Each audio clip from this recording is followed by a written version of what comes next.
Hi everyone, and welcome to CMSMC's Material Culture Career Paths event for this evening. My name is Mary Kate Smolinski, and I'm the Operations Director for CMSMC. For those of you who don't know, the Coalition of Master Scholars on Material Culture, or CMSMC, is a platform born online dedicated to helping emerging and established master scholars by providing a space to publish their work and contribute to the expanding field of material culture. If you're wondering about ways to get involved or support CMSMC, there are several opportunities, and we invite you to join our newsletter, which I will share a URL for in the chat a little later on, and that will keep you up to date on CMSMC's happenings. We regularly host events and publish articles, as well as hold an annual symposium in the fall, which will be occurring on November 19th. CMSMC also sells merchandise on our website and has a Patreon, and we are completely funded by your support, and any financial contribution is greatly appreciated and helps support our mission. On a technical note for tonight's event, we do ask that you mute yourselves, but are welcome to keep your video on. Questions can be asked via the chat feature, or at the end if you would like to turn on your sound and ask a question during the question portion, feel free. And closed captioning is available if you click the CC button on your toolbar. Our wonderful speaker tonight is Elizabeth Sulock. She is the Director of Public Programs at Newport Historical Society. She has worked for the past 13 years. She holds a BA and an MA in English from St. Joseph's University and Arcadia University, respectively. Elizabeth found her way to material culture through living history, and in 2019 was listed as one of Providence Business's news 40 under 40. Tonight's outline will start off with Elizabeth giving us an overview of her career path, and then we'll open it up to questions from the audience. So without further ado, I will hand it off to Elizabeth to walk us through her career path. Hi, everyone. Thanks for stopping in tonight on Zoom. We have a small crowd, so I'm happy to kind of make this a conversation too when it feels most appropriate. So honestly, my career path, falling into museums was certainly not one I had intended. As I was a college student thinking about different careers in English, everyone had always asked me, oh, you're going to be a teacher. You're going to be a teacher. My mom was a teacher, and she was always like, don't be a teacher. There's so much homework. Don't be a teacher. You have to deal with the parent. And everything was always, changing with the district. So I was like, okay, well, I definitely don't want to be a teacher. So I definitely don't want to be an English teacher, but someone had also advised me, well, you're studying English, so you can do everything or you can do nothing. And so I really like the idea of being able to do a little bit of everything. Someone else had also advised that you should do a bunch of different internships. Being early 20s was a great time to get to try a bunch of different kind of career paths relating to English. So I really tried to maximize those opportunities, and I started by doing an internship at a lifestyles magazine in the Philadelphia area where I'm originally from. So kind of got to dip my toes in that sort of, lifestyles writing. And I did an internship in public relations, which seemed really exciting, but it was a little bit more dull than I had anticipated. And then I later did an internship in film, which is where I started my career. So working at a couple different HGTV was one show I worked on, NFL Films. I got to be a writer for them. So that was a really great experience, and something I've actually been able to circle back to thanks to the pandemic over the last 2 years, with videos and video editing and YouTube becoming such an important component of reaching museum audiences. So when it came time I started my career really in the Washington, D.C. area. I ended up working for a publishing company for about a year. So I learned a lot about marketing and kind of getting the word out in traditional ways. And then my husband and I moved to Rhode Island, where we are now. And at the time, I had no idea what I was going to do. We were in Newport, and I didn't really have anything. The jobs that I had been looking at previously, there just wasn't anything close by to Newport. So I had emailed, looking to volunteer, emailed a couple different nonprofits in Newport, one of which was the Historical Society. And I said, I've done a little bit of living history had volunteered at a site in Northern Virginia where we were. It's like, I have a little bit of this experience. Would love to do something like this for you guys. They wrote back and like, well, we don't really have volunteers, but we could use some more tour guides. And by the way, would you be interested in representing Polly Wanton, who lived in our house museum? And here this would be for school programs. So I wrote back and I'm like, oh, sure, absolutely, that sounds wonderful. So I met with them, and then they were like, oh, by the way, do you have any retail experience? I'm like, well, sure, I have worked at a store before and certainly love shopping, so that's not a huge stretch. So I started actually by working in the NHS museum shop, which was pretty much brand new, newly expanded at that point in time, and started giving walking tours and then occasionally doing some living history for school programs.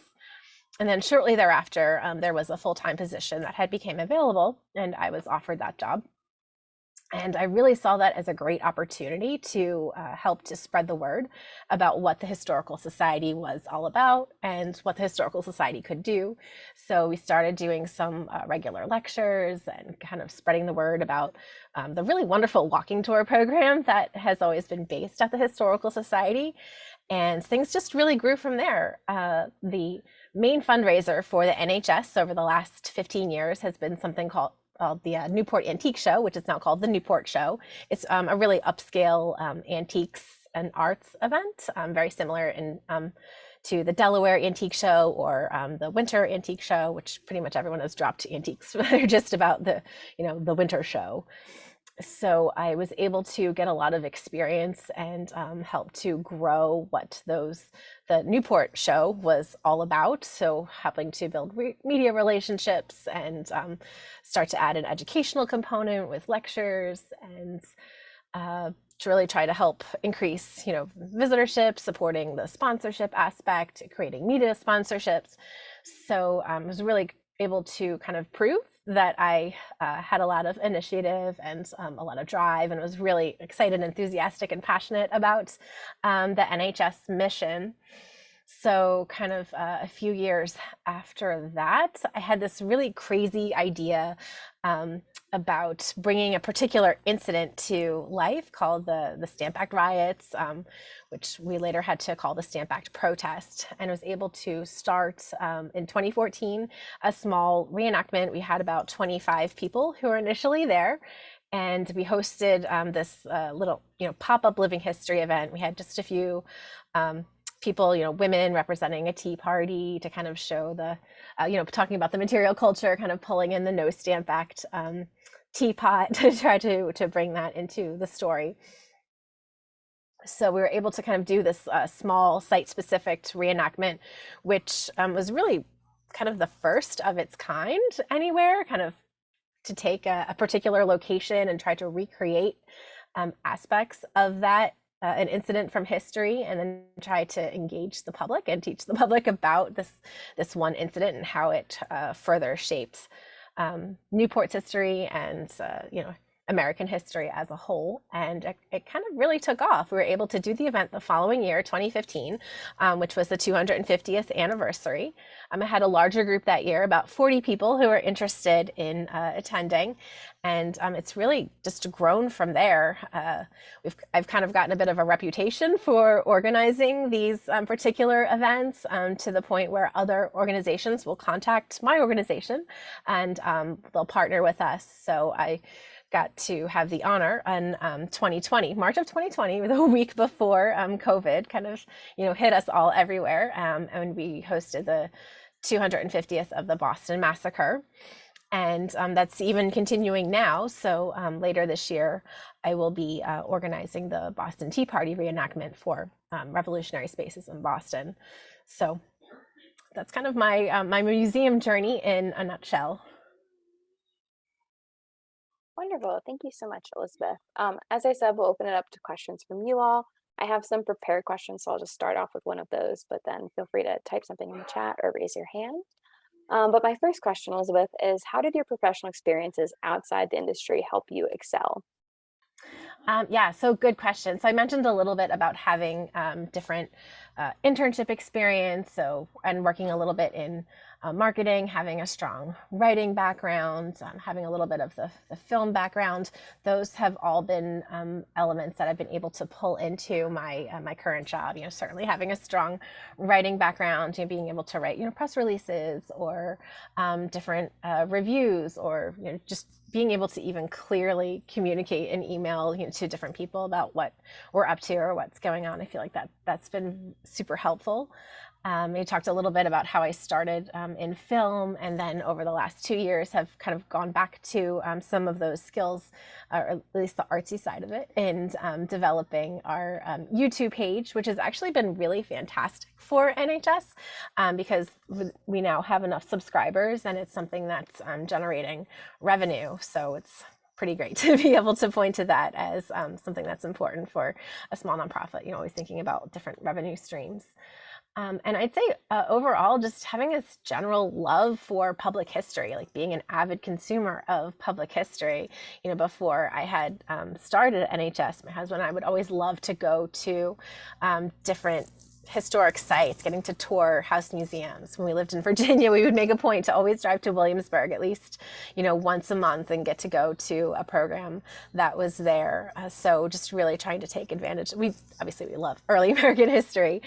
So trying to find all the sites that we can to get to explore the different stories relating to that. So being so familiar with what other organizations would do, kind of as I started at NHS and I learned about Newport's history, I could kind of see great all these different ideas kind of coming to life. Oh, well, we could do this. It's not just the traditional exhibits and things, since that's not exactly my background either.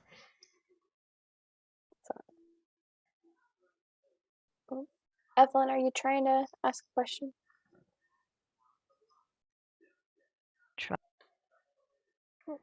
Oh, you're still muted. There we go. I'll take off the headphones. NHS Newport Historical Society? Yes, yep, that's Sorry, right. you talked That's really fast and I was trying to catch everything. So what is your role again there? So my title is Director of Public Programs. So today I oversee our walking tour program. I organize different lectures, or over Zoom or in person.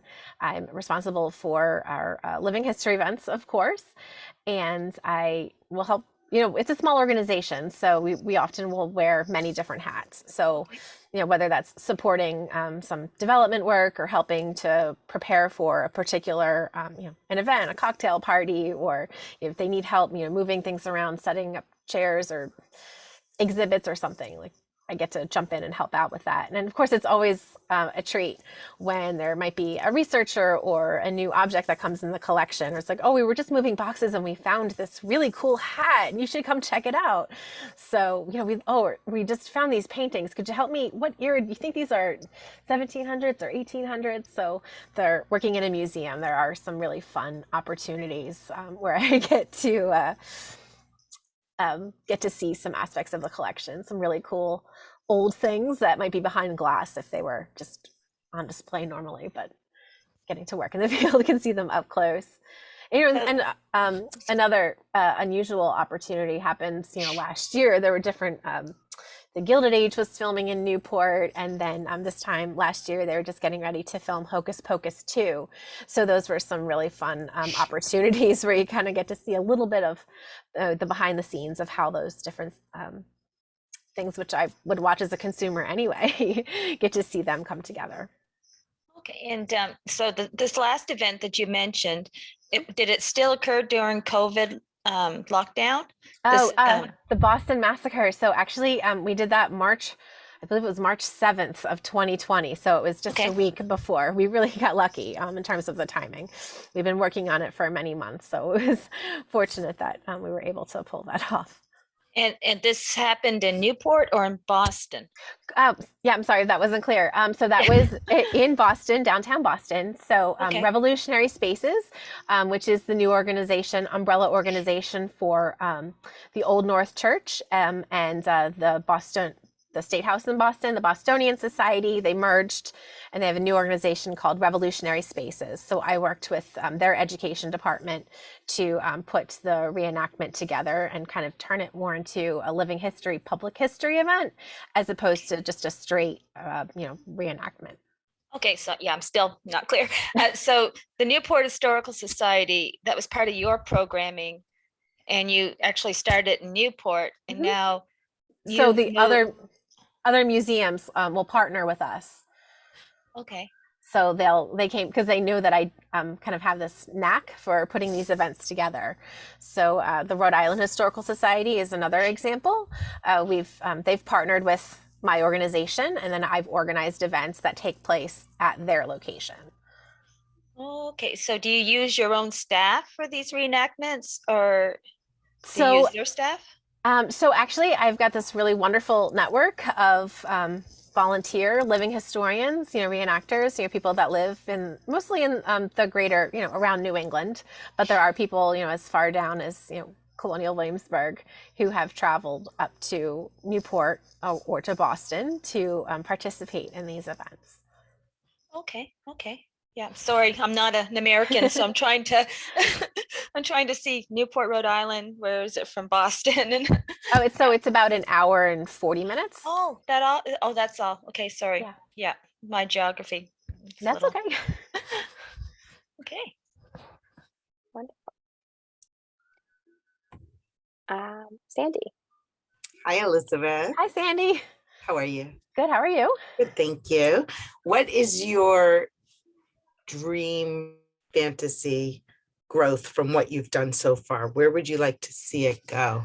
Oh, that's it's a hard question to answer. It's been, I feel like, exciting to get to see. I kind of innovated a living history model I feel like is pretty unique. Getting to do these like site specific events in Newport and then in Boston, and it's very flattering to know like Museum of the American Revolution has taken that model and kind of put their own spin on it for their annual larger living history event. Other people have done something similar, maybe not in quite that large of a scale because MOAR is such a large organization, but it's certainly an honor to get to see that. So I guess I would love to see more of those so I can get to participate in these events too and not always be in charge of running them, getting to see more of that growth. Thank you. And actually building off of that, Elizabeth, could you talk a little bit more about you doing reenacting? And also I know that you sew some of the costumes and stuff that you wear. And so what do you learn when you actually like do some of the sewing and make these clothing? So it's I know it's a big question. Yeah, so I guess I'll talk a little bit about the sewing part, the component.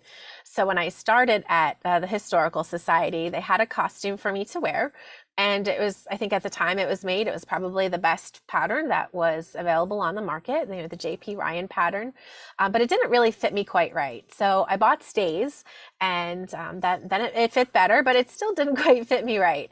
And I had actually gone to continuing to be a consumer of these events, had gone to a reenactment, and I saw someone walking around who I thought looked so amazing. And I was like, excuse me, how did you make your stomacher? And she started being like, oh gosh, I have to talk to this newbie. But when I realized like, well, I have stays and I'm trying to sew a petticoat right now. She's like, oh, okay. Like you understand this a little bit.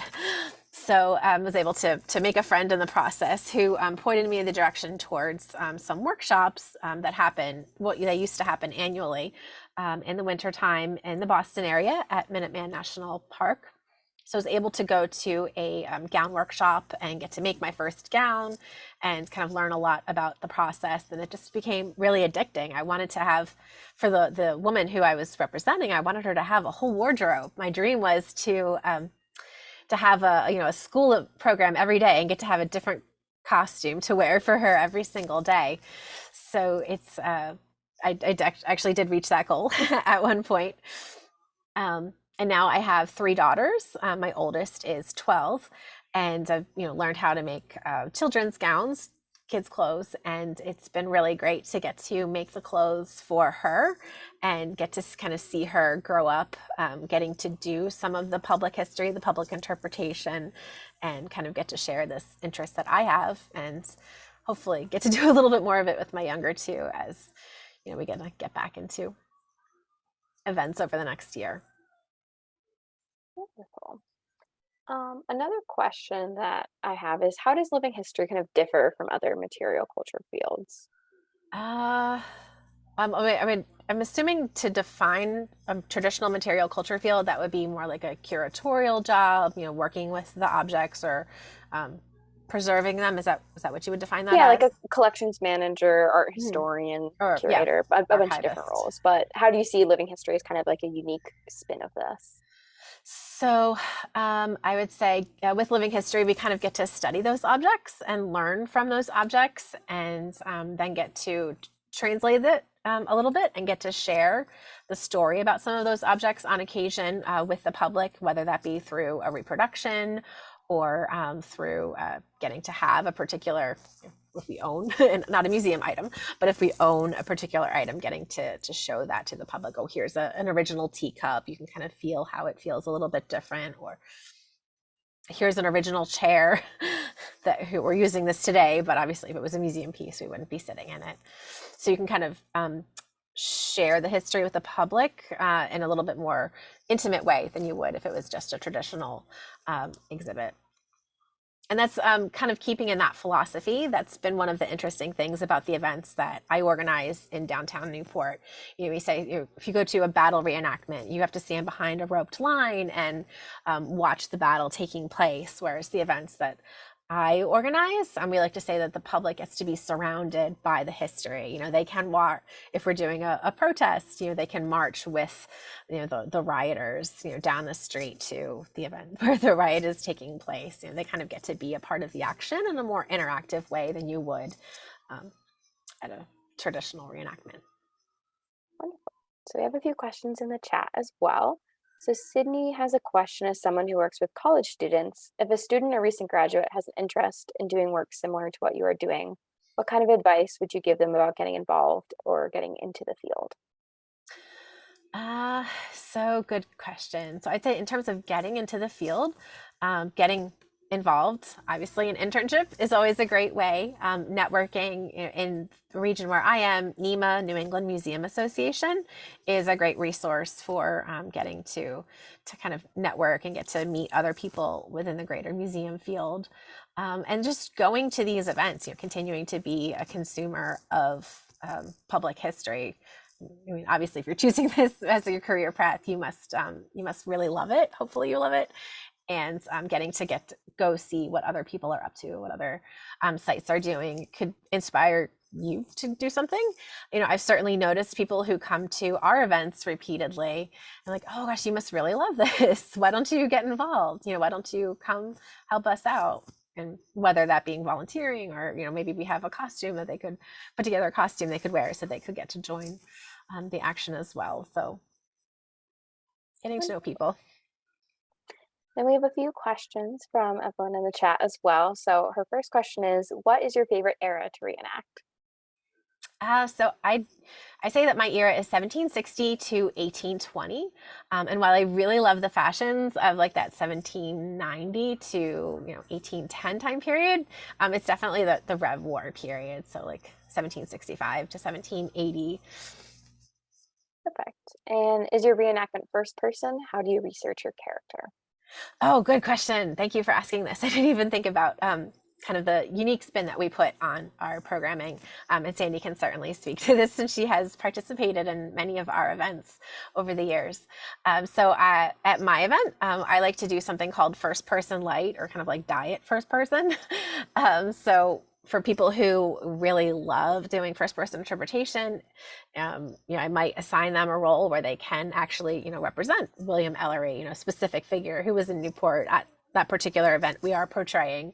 But for other people, they might not be as comfortable doing that, so they can stick to third, or if they're feeling like they want to kind of dip their toes into first person and kind of represent a composite character, they can kind of jump between first person and third person and try to keep it, a little loosey-goosey, a little bit easier to kind of get themselves comfortable with first person, as opposed to trying to be very strict about it.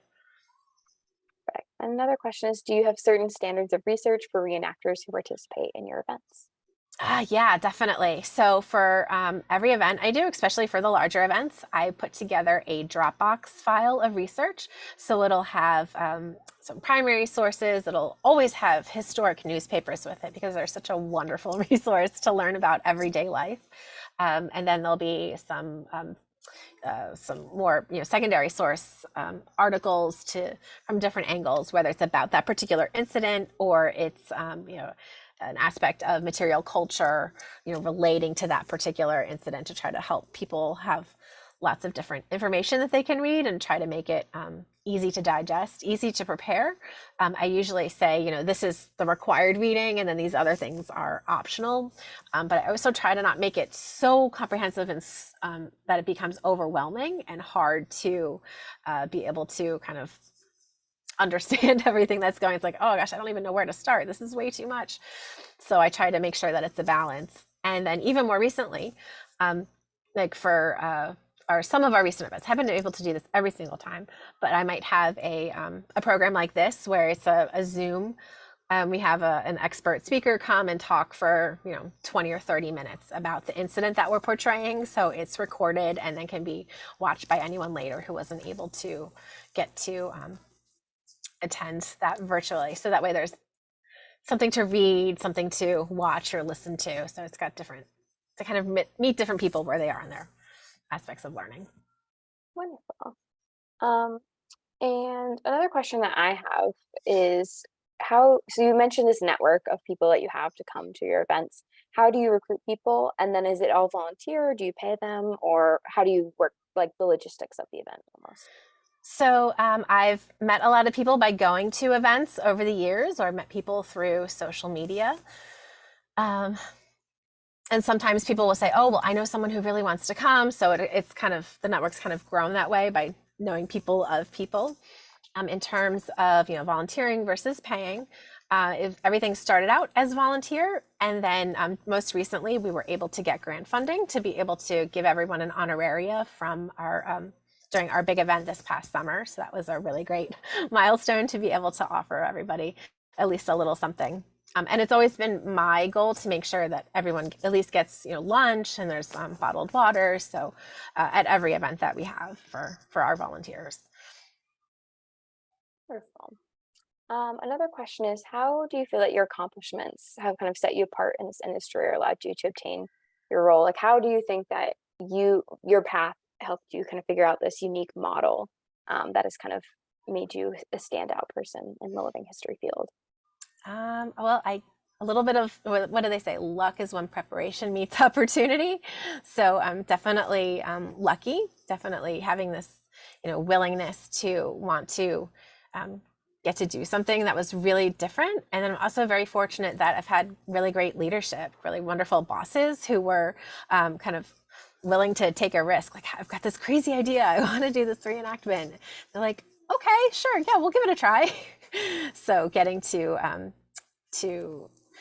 having a really great boss has definitely helped me, I think, been able to take some risks that I feel like have paid off. Perfect. And once again, if anyone else has any other questions, feel free to put them in the chat. I also just wondered, do you have any other general advice about kind of navigating this field now, kind of looking back and seeing your path? I mean, I had an uncle who had told me, you want to do something that you love and the money will come. I mean, obviously this is not a field where you're going to be making a lot of money like a business person would, but getting to do a job that I love every day, and I've been able to really, I feel like, make a difference at my organization and contribute something really different to the field as a whole, has been a really great experience. So I would say just getting to follow your heart, get to do something that you're really passionate about, because you have to spend so much of your life working, and you want to do something that you're enjoying so you're happier every day. And we do have a few more questions in the chat. Jenny has asked, what is the most unique or interesting moment that has happened during a program? So during a living history event, I assume, yeah. Oh gosh, most unique. I'm gonna have to think about that. I might have to message you later because I'm sure I'll think of something later that's completely different of what I'm gonna think of right now. Most unique.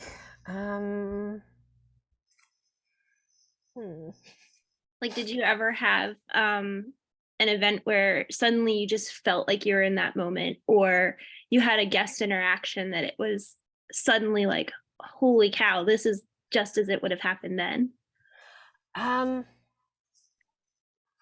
So I guess one of my favorite memories is the second year that we did the Stamp Act riot. It was the year of the 250th. So I feel like we were just starting to build our programs then.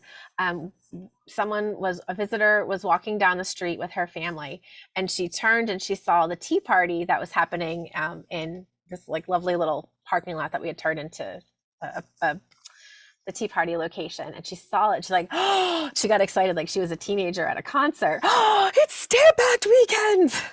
And I was like, oh, it's just a day, but it hadn't dawned on me that it had gotten to be so big that people were thinking of it as this living history event that was just at that particular time. So I feel like one of the great things about where we are in Newport, it's such a hub for tourism and for visitors. We get people from all over the world. So a lot of the times people won't necessarily realize that the reenactment is going on. So then they'll get to stumble upon it and get to experience it. And so another time, a visitor had told me, oh, we didn't realize this was going on today. We had plans to go visit our much larger neighbors on the other side of town, who get much of the tourism. But we're not going to make it there. This is so fascinating. We want to spend the rest of our day here. So that was a really great compliment as well. Wonderful. Evelyn has a couple of questions just about if you could tell us more about the character you typically portray. Is she middle class, patriot, married? Just kind of general characteristics about her, and then how does she use material culture and what kind? Oh, okay. So unfortunately, the last couple of years, I have not really been able to, kid up, as they might say, and get to dive into the public interpretation of the organization of it has kind of taken over. But my favorite persona, the one who I portrayed the most, that really inspired all of the work that I have been getting to do. Her name was Polly Wanton, or Polly Lyman. When she got married, she lived in the NHS House Museum. And I would portray her for school groups. Usually, I was much younger at the time, so I would portray her as this, young teenager, 17, 18, just about to meet her beloved, and right before she, got married and ended up having 13 children. So getting to share her story was always really wonderful for me. And I've never been the best with like memorizing a script and having to present it. So I found it really helpful to get to have, whenever I would do these programs, I'd have different points that I would want to make to everybody. So at one point I would write everything like bullet points in a little notebook that I would keep right next to me so I could glance down at it. But I later realized that I could use material culture as part of my presentation, as part of my talking points, and not have to rely so heavily on having those notes to remember. So I would basically have a piece of material culture that related to that talking point, and I would lay it on the table in front of me. And that would kind of help me as like a mental cue to remember to talk about, the 8 or 10 different themes that I wanted to hit in my presentation, which also overlapped with the state history curriculum at that particular point in time. So it was a great way to kind of work in props and material culture, and also have something fun to get to share and pass around with students especially when they would seem particularly engaged. Excellent. I guess just one final question is any other thoughts that you want to share with the group, Elizabeth, about living history or anything like that? I'd say if you are interested in following, this career path, it's not really a 9 to 5 sort of job. It's something that you always need to be learning and always kind of discovering something new. So whether that be watching documentaries or getting to go to exhibits and other events, and getting to, kind of stay up on the latest books that are published on this topic, or going to conferences. So always kind of getting to learn and grow and working to improve is, I feel like, an important part of a museum professional's journey. Okay. And I'm also happy to do more of a conversation too. If people want to talk back and forth, happy to. Perfect. And Sydney actually does have another question. She says, do you have a particular event coming up that you're excited about that you can share with us and we might come out and see it? Okay. I had hinted that I'm going to be organizing the Boston Tea Party reenactment for Revolutionary Spaces in December. So that's really the next one on the horizon. I don't have anything planned for 2023 just yet, but we will definitely be doing something with the French occupation in Newport, and will likely be in July, just as it was this past summer. So something about the French arrival in Newport in 1781, somewhere along that time frame. Wonderful. I will say, so I also am from Newport, and that's how I know Elizabeth here. And I participated in one living history event. And it was for the French occupation in Newport. And it was such a great way, even as an interpreter, just to learn like more about a specific event and really kind of get into the depths.